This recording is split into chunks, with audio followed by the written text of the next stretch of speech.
Hi!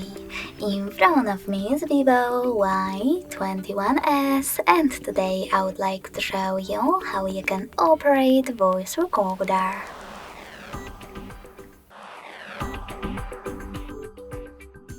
Begin by opening Recorder app and selecting Allow in the pop-up. Then, to start your recording, click on this blue button at the bottom.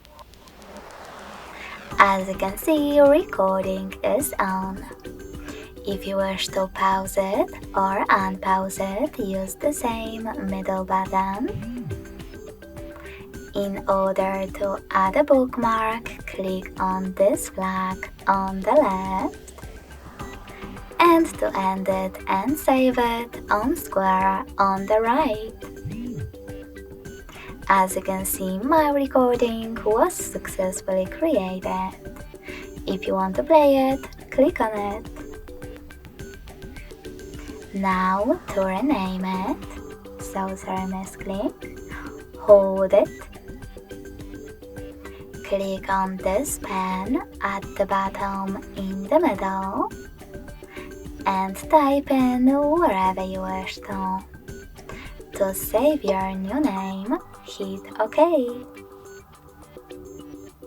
If you want to delete your recording completely, you need to hold it again.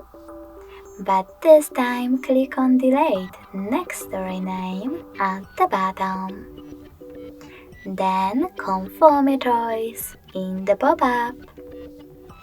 Thanks so much for watching. If you enjoyed this video, smash that like button, comment, and subscribe. Bye!